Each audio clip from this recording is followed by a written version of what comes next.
Hello students, कैसे हैं आप लोग। आज हम लोग पढ़ने वाले हैं ह्यूमन रिप्रोडक्शन चैप्टर में मैस्लो साइकिल के बारे में। इससे पहले हम लोग मेल रिप्रोडक्टिव सिस्टम और फीमेल रिप्रोडक्टिव सिस्टम पढ़ चुके हैं। आज हम लोग मैस्लो साइकिल के बारे में पढ़ेंगे। और अगर इससे पहले के लेक्चर्स आपने नहीं देखे हैं तो हमारे क्लास 12 की प्ले लिस्ट पर अवेलेबल है, वहाँ से आप उसको गो थ्रू कर सकते हैं। इससे पहले की जितनी वीडियोज़ हैं उसको आप देख सकते हैं। और अगर आपने अभी तक चैनल को सब्सक्राइब नहीं किया तो चैनल को ज़रूर सब्सक्राइब कर लीजिए, और वीडियो अच्छी लगे तो वीडियो को लाइक ज़रूर कीजिएगा। आपका हर एक लाइक हमारे लिए एटीपी सर्वर करता है कि इस तरह की वीडियो हम आपके लिए और बना के ला सकें। और ज़्यादा से ज़्यादा लोगों को ये वीडियो शेयर कीजिएगा ताकि और लोग की भी नीट की प्रिपरेशन, जो भी बच्चे नीट की प्रिपरेशन कर रहे हैं उनकी तैयारी अच्छे से हो सके। तो आज हम लोग पढ़ना है मेंस्ट्रुअल साइकिल के बारे में। यहाँ पे मेंस्ट्रुअल साइकिल में इसका जैसे डेफिनेशन लिखिए कि क्या होता है। रिप्रोडक्टिव साइकिल, मेंस्ट्रुअल साइकिल जो होती है असल में रिप्रोडक्टिव साइकिल होती है फीमेल प्राइमेट्स में। ठीक है, प्राइमेट में मंकीज भी आते हैं, एप्स भी आते हैं और ह्यूमन बीइंग भी आते हैं। तो ये प्राइमेट जो होते हैं, प्राइमेट जनरली बोलते हैं ऐसे मैमल्स जो सीधे चलते हैं, खड़े होकर चलते हैं, उनको जनरली प्राइमेट्स कहा जाता है। ठीक है, मंकीज़ हो गए, एप्स हो गए, ह्यूमन बींग्स हो गए, तो ये सब प्राइमेट्स की कैटेगरी में आते हैं। और इनमें रिप्रोडक्टिव साइकिल देखने को मिलती है, इनमें फीमेल में रिप्रोडक्टिव साइकिल देखने को मिलती है, इसी को बोलते हैं menstrual cycle. First menstruation begin eight puberty. अभी मेंस्ट्रुएशन के अलग अलग फेज दे रखा है। तो मेंस्ट्रुएशन चालू कब होती है, तो पुबर्टी के टाइम पे।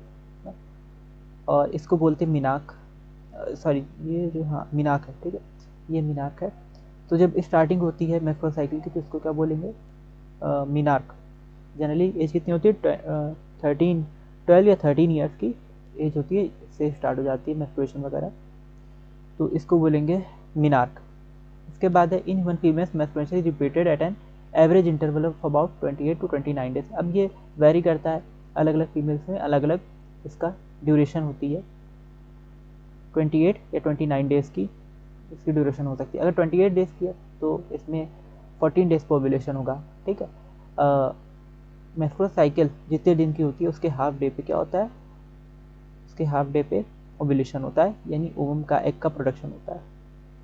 तो ओवा का प्रोडक्शन जो है ये कब होगा, 14 डेज पे। 28/2 कर देंगे तो 14 डेज पे। अगर 29 या 30 डेज की है तो 15 डेज पे ओवा का ओव्यूलेशन होगा, यानी ओवा का प्रोडक्शन के अलावा उसमें उसका जो रिलीज होता है ओवरी से वो चीज़ होती है। तो ओव्यूलेशन जो है कब होगा, 14 डेज या 15 डेज पे होता है। ओव्यूलेशन से पहले के हम लोग लेक्चर में पढ़ चुके हैं क्या होता है, तो उसको आप वहाँ से एक बार देख सकते हैं। अगर आपने अभी तक नहीं पढ़ा तो उसको पीछे के लेक्चर्स में से भी एक बार देख सकते हैं क्या होता है ओव्यूलेशन। तो ओवा के ओवरी से रिलीज होने का जो प्रोसेस था उसी को बोलते हैं ओव्यूलेशन। और अगर 28 डेज की मेंस्ट्रुअल साइकिल है तो 14 डे का ओव्यूलेशन होता है। 29 या 30 डे की मेंस्ट्रुअल साइकिल है तो 15 डे पे ओव्यूलेशन होगा, 15 डे पे। अब इसमें क्या है, इसके बाद क्या है, अच्छा ये मेंस्ट्रुअल साइकिल जो होती है इसमें मेंस्ट्रुअल साइकिल में जनरली ये रिलेटेड होती है यूट्रस से, यानी यूट्रस में जो चेंजमेंट आते हैं फीमेल में, यूट्रस में जो चेंजमेंट आते हैं 28 डेज में, तो उसी से रिलेटेड होती है मेंस्ट्रुअल साइकिल।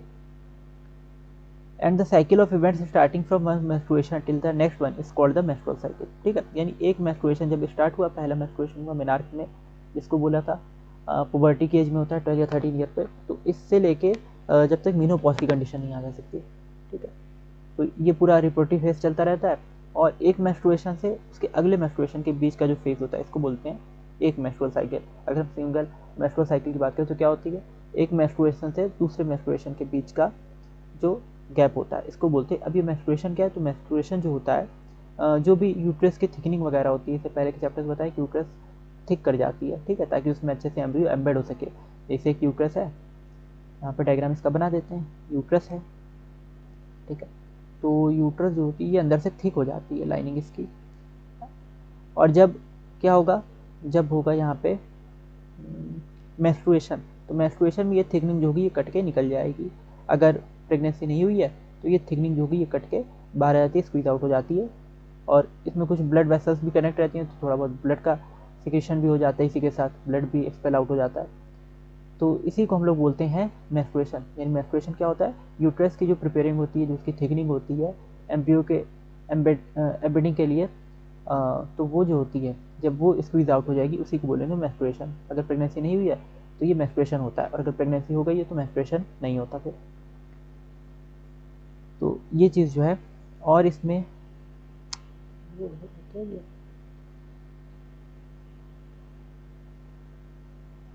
हाँ मैं अब एक मेंस्ट्रुएशन से यानी जब महीने का जो था मेंस्ट्रुअल साइकिल थी, तो उसको हम कह सकते हैं लास्ट डे पे, 29 डे पे या फर्स्ट डे पे जब मेंस्ट्रुएशन हो गया। मेंस्ट्रुएशन का जो प्रोसेस होता है ये कुछ दिनों तक चलता है, ठीक है। तो जब भी मेंस्ट्रुएशन हो गया तो एक मेंस्ट्रुएशन या अगर सिंगल डे मान रहे हैं जैसे एक दिन मेंस्ट्रुएशन हो गया, तो उसके बाद एक महीने बाद का जो अगला दिन होगा, तो उस दिन तक यानी अगले मेंस्ट्रुएशन से एक मेंस्ट्रुएशन से अगले मेंस्ट्रुएशन के बीच का जो गैप होता है इसको बोलते हैं मेंस्ट्रुअल साइकिल।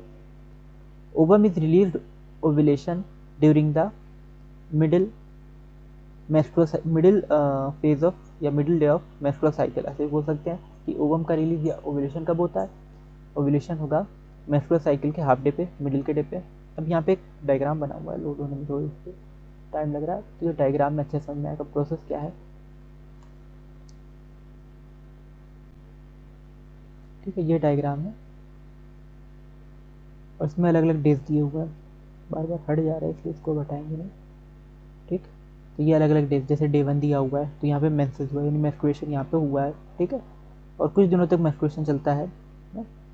तो 1 वीक तक भी चल सकता है मेंस्ट्रुएशन, 29 डेज से स्टार्ट हो सकता है, 29 फिर फर्स्ट फिर 2, 4 से 5 दिन या 6 दिन, डिफरेंट फेजेस होते हैं अलग अलग फीमेल्स में।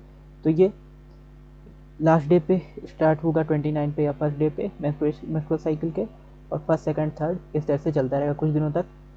तो ये मेंस्ट्रुएशन के दौरान क्या होगा, ये यूट्रस की थिकनिंग भी यहाँ पे दिखाई गई है, डायग्राम दिख रहा होगा कि नहीं इसमें, और ऊपर अगर हो पाता ना, अब दिख रहा होगा, ठीक। हाँ तो ये देखो मेंस्ट्रुएशन की फर्स्ट डे दिया हुआ है, ये मेंस्ट्रुएशन का मार्क कर सकते हैं क्या इसको, ये फर्स्ट डे यहाँ पे मेंस्ट्रुएशन हुआ है थोड़ा, यानी यूट्रस की जो थिकनिंग थी और ब्लड वगैरह था वो कुछ स्क्वीज आउट हुआ, बाहर आया है, ठीक।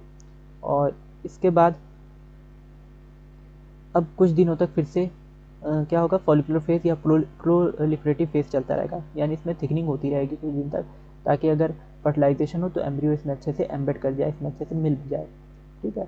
एम्ब्रियो को एम्बेड करने के लिए सॉफ्ट स्पंजी थिकनिंग होनी चाहिए ना, वरना एम्ब्रियो कैसे यूट्रस से जुड़ा रहेगा।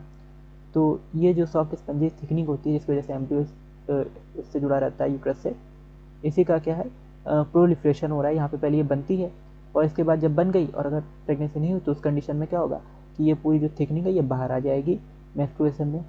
तो यहाँ पे फॉलिकुलर फेज या प्रोलिफरेटिव फेज चल रहा है, फॉलिकुलर या प्रोलिफरेटिव फेज, ठीक है। तो ये 4th डेज या 5th डे से 7, 9, 10, 11, 12, 13 इस तरह से चलता रहता है, और ये चलते चलते थिकनिंग होती रहेगी 29 डेज तक। यहाँ पे कुछ और भी फेजेस आते हैं इसमें, ल्यूटियल फेज या सेक्रेटरी फेज ना, हार्मोन वगैरह का सिक्रीशन होगा, कॉर्पस ल्यूटियम बन जाता है, प्रोजेस्टेरॉन हार्मोन, अगर प्रेगनेंसी हुई तो प्रोजेस्टेरॉन हार्मोन निकलता रहता है, इसलिए सेक्रेटरी फेज बोलते हैं। सेक्रेटरी फेज क्यों बोलते हैं, क्योंकि प्रोजेस्टेरॉन हार्मोन निकलता है। और ल्यूटियल फेज बोलते हैं कि क्या होता है कि जब ओवुलेशन हो जाएगा, यानी यहाँ पे 14 डेज से बताया था ना कि जब 28 या 29 डेज की साइकिल होती है तो 14 या 15 डेज पे जनरली ओवुलेशन हो जाता है, यहाँ पे ओवुलेशन हुआ है, ठीक है। तो ये ओवुलेशन हुआ है, यानी इसमें ओवुलेशन में क्या होता है, जो टर्शरी फॉलिकल होती है, ग्राफियन फॉलिकल होती है, फिर उससे ओवम सेकेंडरी oocyte रिलीज होता है, ठीक है। और ओवरी से सेकेंडरी oocyte रिलीज हुआ है ग्राफियन फॉलिकल से, तो इसी को लोग ओवुलेशन बोलेंगे। ये 14 डेज पे हो रहा है, ठीक है, 14 डेज पे ये हुआ, ओवुलेशन हुआ। अब इसके बाद जब ओवुलेशन हो गया तो ये ग्राफियन फॉलिकल का बचा हुआ पार्ट क्या बना जाता है, कॉर्पस ल्यूटियम बन जाता है। कॉर्पस ल्यूटियम जो होता है वो प्रोजेस्टेरॉन हार्मोन सिक्रीट करता है, ठीक है। और अगर प्रेगनेंसी हुई है तो कॉर्पस ल्यूटियम ऐसे ही बना रहेगा। अगर प्रेगनेंसी नहीं हुई है यानी फर्टिलाइजेशन नहीं हुआ, जाइगोट स्पर्म एग और स्पर्म नहीं मिले, जाइगोट नहीं बना है, तो ये कॉर्पस ल्यूटियम डिजनरेट कर जाता है, धीरे धीरे छोटा हो जाता है। यहाँ पे बना हुआ है, धीरे धीरे छोटी हो गई इसकी साइज, ठीक है, खत्म हो जाएगा। और अगर प्रेगनेंसी हो गई तो ये इसी तरह से बड़ा सा बना रहेगा और ये लगातार हार्मोन का सिक्रीशन करता रहेगा, तो इसीलिए इसको सिक्रेटरी फेज बोलते हैं। प्रेगनेंसी के बाद ये हार्मोन का सिक्रीशन वगैरह करने लगता है, प्रोजेस्टेरॉन हार्मोन निकलता है कॉर्पस ल्यूटियम से। और इसके बाद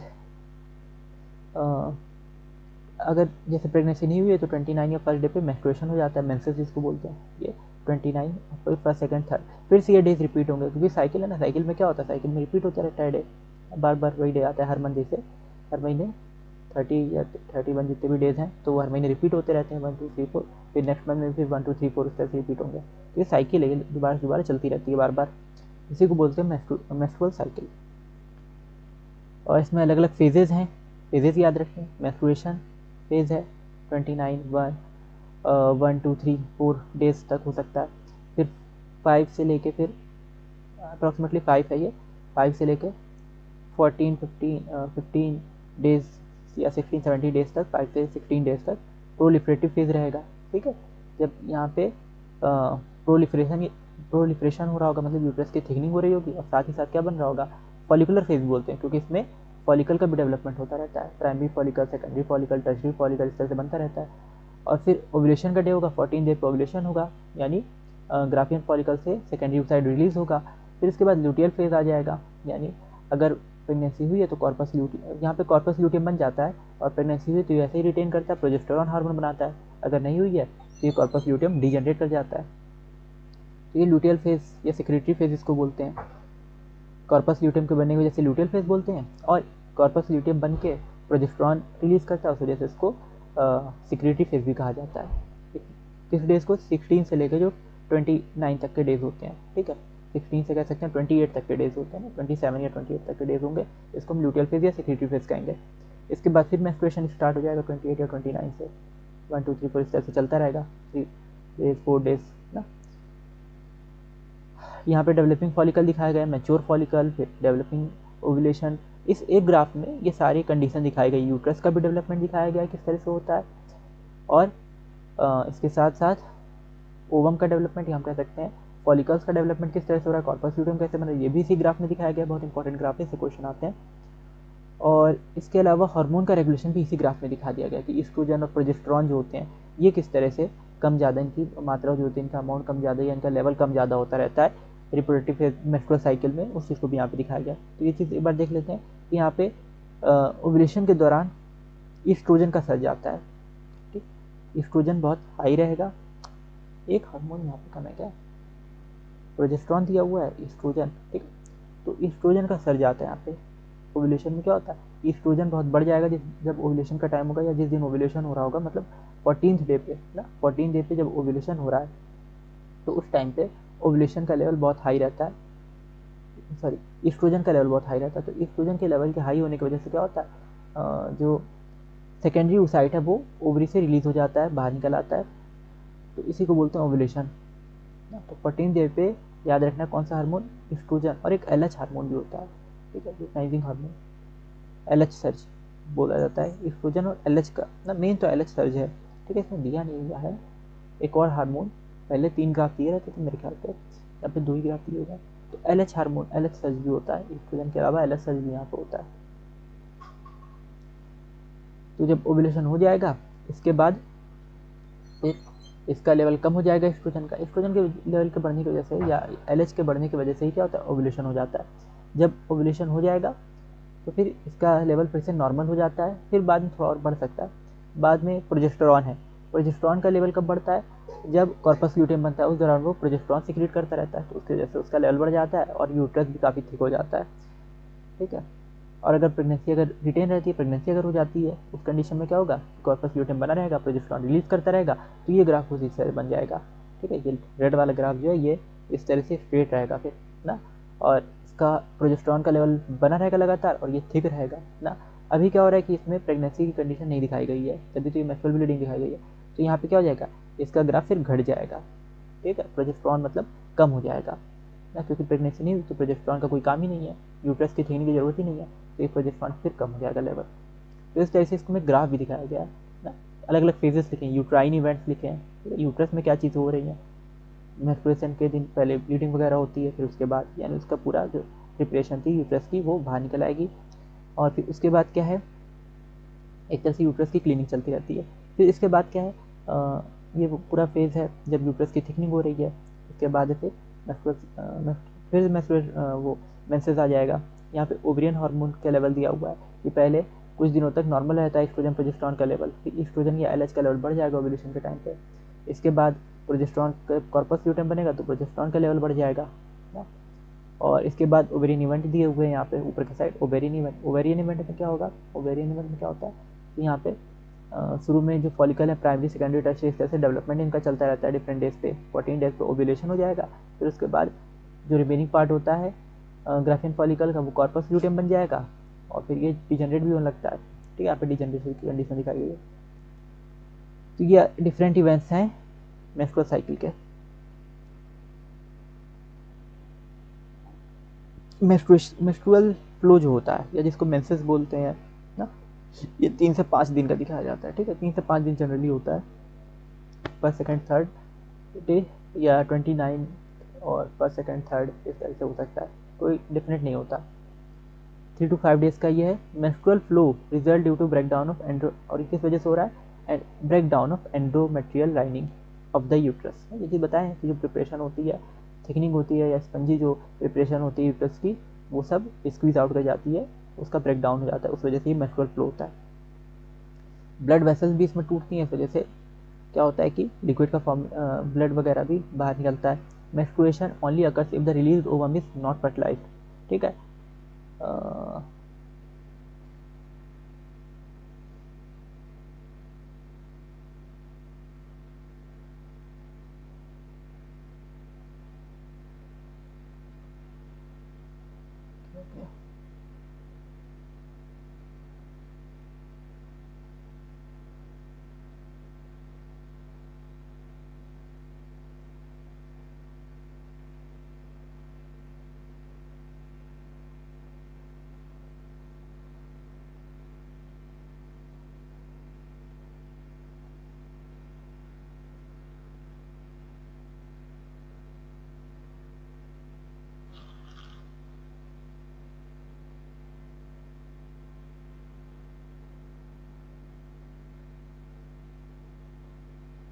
हाँ, ये दिखाया हुआ है यहाँ पे FSH और LH का सर्च, पिट्यूटरी हार्मोन लेवल, ठीक है। तो पिट्यूटरी हार्मोन लेवल का अलग ग्राफ दिया हुआ है इसमें, ठीक है। LH FSH का भी तो था, ये ओवेरियन हार्मोन लेवल था, ऊपर दिया हुआ पिट्यूटरी का ना, यहाँ पे FSH का भी दिया हुआ है, LH का भी दिया हुआ है। तो FSH का भी थोड़ा सा लेवल हाई रहता है, और फॉलिकुलर स्टिमुलेटिंग हार्मोन, क्योंकि फॉलिकल्स का डेवलपमेंट हो रहा है, तो इसका भी डेवलपमेंट के टाइम पे हाई ग्राफ रहता है, धीरे धीरे ये स्लो होता जाता है। और इसके बाद LH का लेवल, ओवुलेशन टाइम पे LH का लेवल हाई हो जाता है, पीक पकड़ लेता है, और ये सब पिट्यूटरी से रिलीज हो रहे हैं, FSH LH, इसलिए इसका अलग ग्राफ हो गया, पहले एक ही में रहता था, शायद अलग हो गया ग्राफ। तो ये LH का लेवल बहुत हाई हो जाता है, और यहाँ पे ओवुलेशन होता है, तो LH का लेवल ओवुलेशन के टाइम पे हाई हो जाएगा, जिसकी वजह से सेकेंडरी oocyte जो है वो ओवरी से बाहर आ जाएगा, ठीक। तो ये याद रखना है कि FSH और LH का लेवल किस तरह से होता है। पहले FSH का लेवल हाई रहता है, बाद में वो डिक्रीज हो जाएगा मेंस्ट्रुअल साइकिल के मिड डेज पे, और पहले LH का लेवल लो रहता है, बाद में ओवुलेशन के टाइम पे या मेंस्ट्रुएशन के मिड डे पे वो हाई हो जाएगा।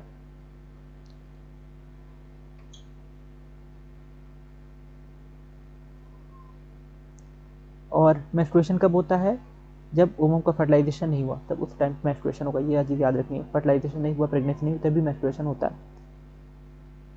और अगर मेंस्ट्रुएशन नहीं हुआ है, इसका मतलब क्या है कि वहाँ पे या तो इनएक्टिव है, कोई प्रॉब्लम है किसी तरह की रिप्रोडक्टिव ट्रैक्ट में, या नहीं तो प्रेगनेंसी कंडीशन है, तो उस टाइम पे भी ओवुलेशन नहीं होता है।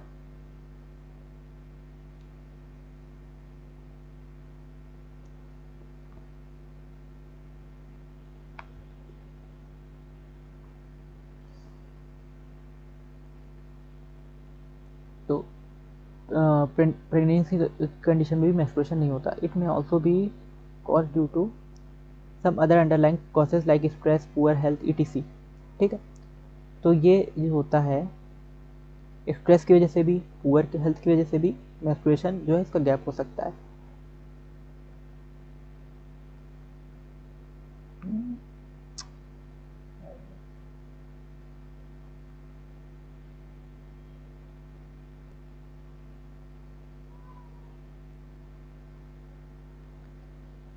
स्ट्रेस, पुअर हेल्थ की वजह से भी मेंस्ट्रुएशन का प्रोसेस जो है ये रुक सकता है। इसके बाद है मेंस्ट्रुअल फेज। मेंस्ट्रुअल फेज जो होता है, इसके बाद क्या आता है, फॉलिकुलर फेज, यानी मेंस्ट्रुएशन के बाद फॉलिकुलर फेज आता है, फॉलिकल का डेवलपमेंट होता है। अरे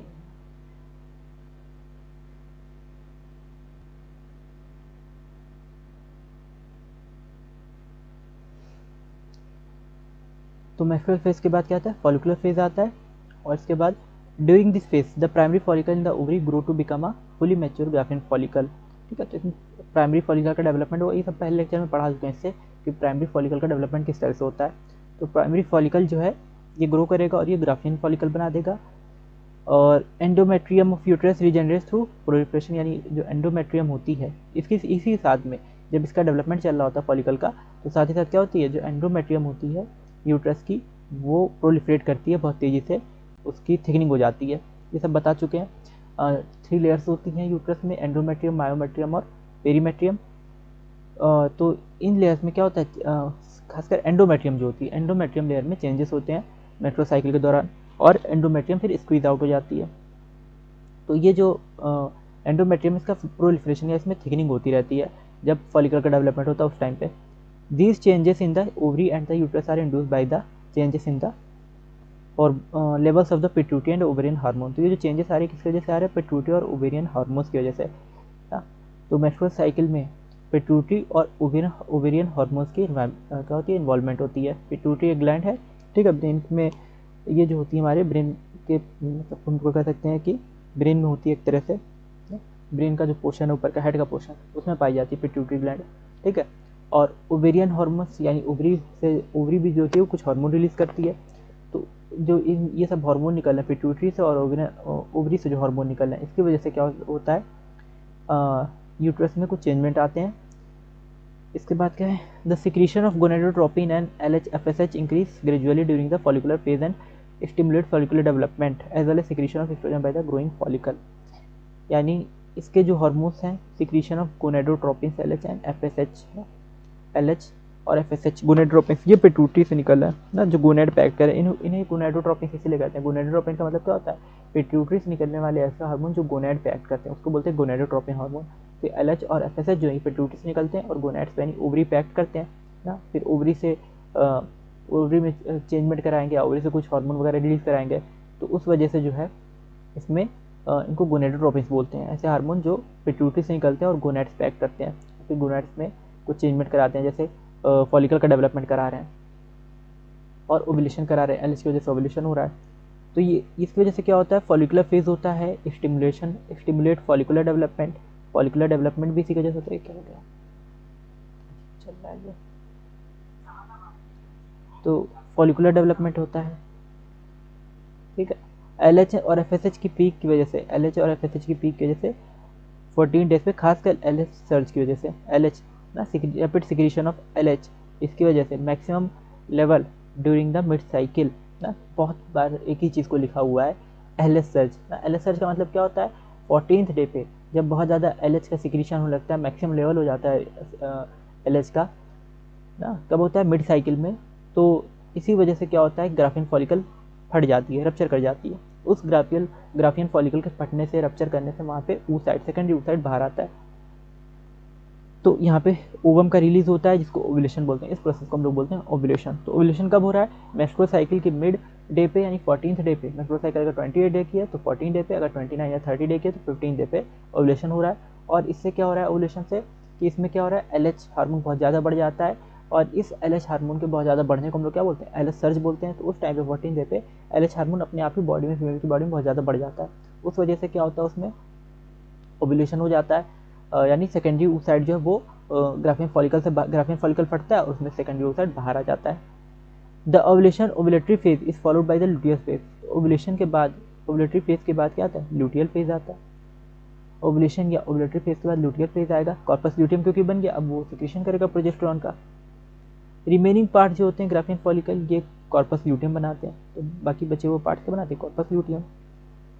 कॉर्पस ल्यूटियम क्या करेगा, प्रोजेस्टेरॉन का सिक्रीशन करते हैं, सब चीज़ बता चुके हैं। कॉर्पस ल्यूटियम प्रोजेस्टेरॉन बनाता है, और प्रोजेस्टेरॉन जो होता है ये एंडोमेट्रियम की लाइनिंग को मेंटेन करके रखता है, क्योंकि अगर प्रेगनेंसी हुई है तो फिर उसको एम्ब्रियो को वहाँ पे एम्बेड होना पड़ेगा, इम्प्लांट होना पड़ेगा। तो इम्प्लांटेशन के लिए, उसके एम्बेडिंग के लिए वो एक सॉफ्ट स्पंजी प्लेटफॉर्म तैयार करता है यूट्रस जो है। Endometrium is necessary for implantation of the fertilised egg, ठीक है। तो एंडोमेट्रियम क्या होता है, बड़ा कभी बन जा रहा है, सीधा नहीं बन रहा है। एंडोमेट्रियम जो होता है ये फर्टिलाइज्ड एग के इम्प्लांटेशन के लिए नेसेसरी होता है, ठीक है।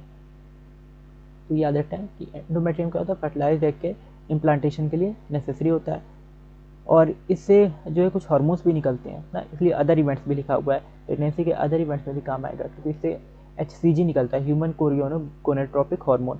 कौन सा हार्मोन निकलता है, HCG, ह्यूमन कोरियोनिक गोनेटोट्रोपिन हार्मोन। अच्छा, अगर आप ये लेक्चर देख रहे हैं तो कमेंट करके जरूर बताइएगा इसमें कि मेंस्ट्रुएशन में, एक सिंगल मेंस्ट्रुएशन में एवरेज कितना लीटर जो ब्लड है, कितने ml या कितने लीटर ब्लड एक्सपेल आउट होता है। ठीक है, इसका आप लोग आंसर कीजिएगा कि कितना ब्लड लॉस हो जाता है एक मेंस्ट्रुएशन में।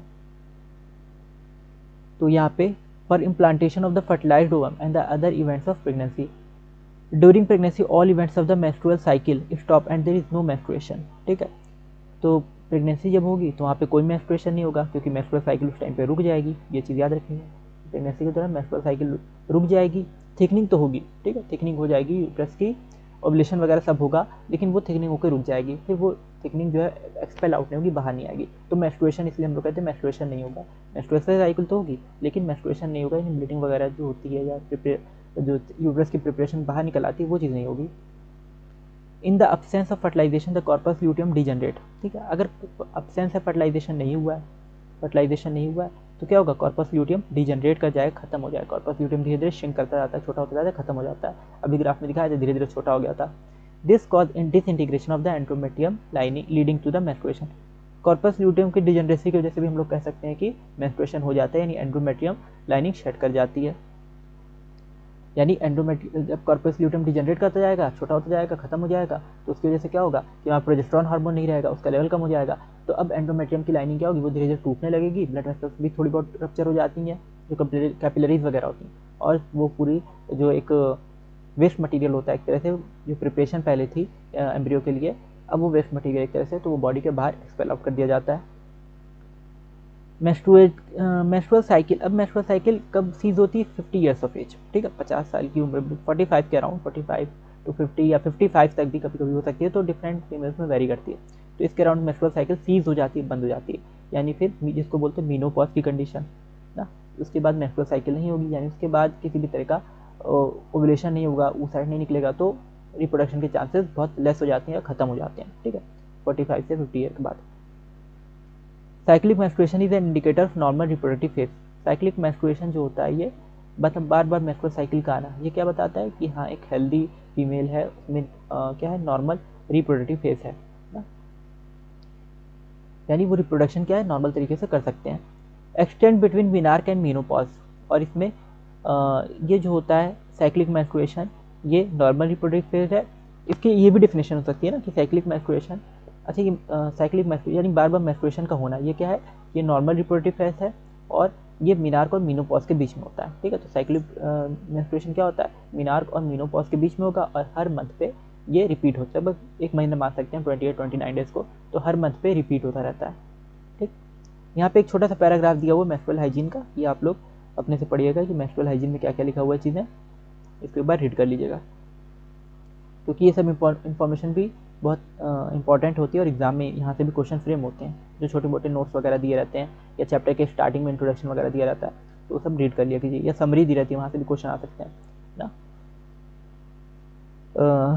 तो इसमें से कुछ चीज़ें याद रखते हैं मेंस्ट्रुअल साइकिल की, कि पहली बात तो मेंस्ट्रुअल साइकिल जो होती है फीमेल में होती है, ठीक है, फीमेल में होगी, और मेंस्ट्रुअल साइकिल यूट्रस से रिलेटेड है, यूट्रस में जो कुछ भी चेंजमेंट हो रहा है, और ओवरी के अंदर जिस तरह से फॉलिकल का डेवलपमेंट हो रहा है उससे भी रिलेटेड है, खासकर सबसे ज़्यादा ये यूट्रस से रिलेटेड है, यूट्रस की प्रिपरेशन वगैरह से। और मेंस्ट्रुअल साइकिल में first day, second day, third day, ये हम लोग कह सकते हैं 29 फर्स्ट सेकेंड थर्ड ना, 30 डेज़ की होती है मेंस्ट्रुअल साइकिल, प्राइमेट्स में ज़्यादातर होती है, ह्यूमंस में, मंकीज़ में, एप्स में। ठीक है, और पहले 3 दिन मेंस्ट्रुअल साइकिल को बोले क्योंकि हर मंथ ये रिपीट होती रहती है, ये चीज़ें हर मंथ रिपीट होंगी फीमेल में, इसलिए मेंस्ट्रुअल साइकिल बोल रहा है।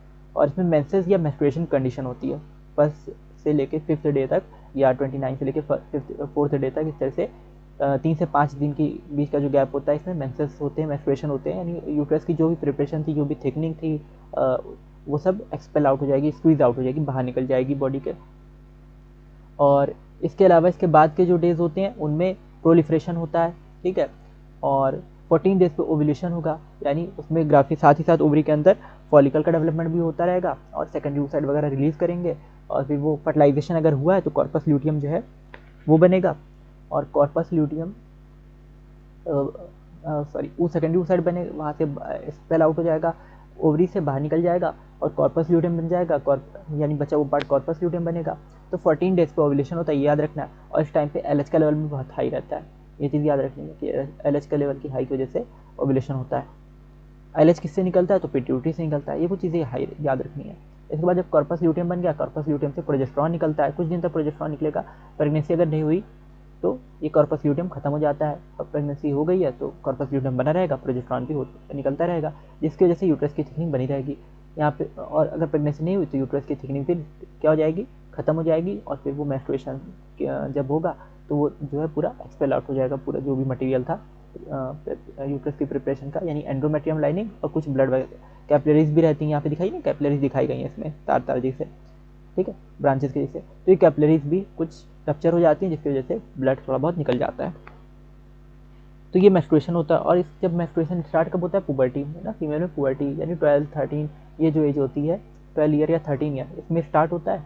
और एंड कब इसको बोलते हैं मिनार्क बोलते हैं, जब स्टार्ट होता है तो उस कंडीशन को बोलते हैं मिनार्क। हर मंथ पे रिपीट होगा मेंस्ट्रुएशन जो है, और मेंस्ट्रुअल साइकिल रिपीट होती रहेगी। और फिर मेनोपॉज जब कंडीशन आती है, यानी ये कही जाती है 45 या 50 ईयर्स की, ये एक नेचुरल जो है पॉपुलेशन कंट्रोल का एक मेथड है जो नेचर ने डेवलप किया है कि अपने आप ही फीमेल्स में क्या होता है 45 या 50 ईयर्स पे ये प्रोसेस रुक जाता है मेंस्ट्रुअल साइकिल का, यानी फिर oocyte नहीं बनेगा, फिर फर्टिलाइजेशन या रिप्रोडक्शन पॉसिबल नहीं हो पाएगा। तो मेंस्ट्रुअल साइकिल का एंड कब हो जाता है, मेनोपॉज जब होता है, यानी 50 ईयर्स के अराउंड जो होता है, ये इसका एंड हो जाता है मेंस्ट्रुअल साइकिल का। अब बाकी इसमें एक पैरा बचा तो आप लोग अपने से पढ़ लीजिएगा इस चीज़ को, मेंस्ट्रुअल हाइजीन वाले प्रोसेस को, ज़्यादा कुछ इसमें है नहीं। आई होप इतनी चीज़ें आपको समझ में आई होंगी। और कोई भी डाउट या कोई भी क्वेरी है तो उसको आप कमेंट सेक्शन में पूछ सकते हैं। और वीडियो अच्छी लगी हो तो वीडियो को लाइक ज़रूर कीजिएगा, और चैनल को सब्सक्राइब जरूर कीजिए, और ज़्यादा से ज़्यादा लोग को ये वीडियो शेयर कीजिए, ताकि जो लोग भी नीट की प्रिपरेशन कर रहे हैं उनकी प्रिपरेशन अच्छे से हो सके। और अभी तक आपने अगर हमारा टेलीग्राम चैनल ज्वाइन नहीं किया तो हमारा टेलीग्राम चैनल भी ज्वाइन कर लीजिए, ताकि इसके जो भी चैप्टर्स हम आपको पढ़ाते जा रहे हैं उसके मॉड्यूल्स वहाँ पे साथ साथ में अपलोड करते जा रहे हैं, तो मॉड्यूल्स भी आपको टाइम पे मिल सकें। थैंक यू फॉर वॉचिंग, मिलते हैं अगली वीडियो में।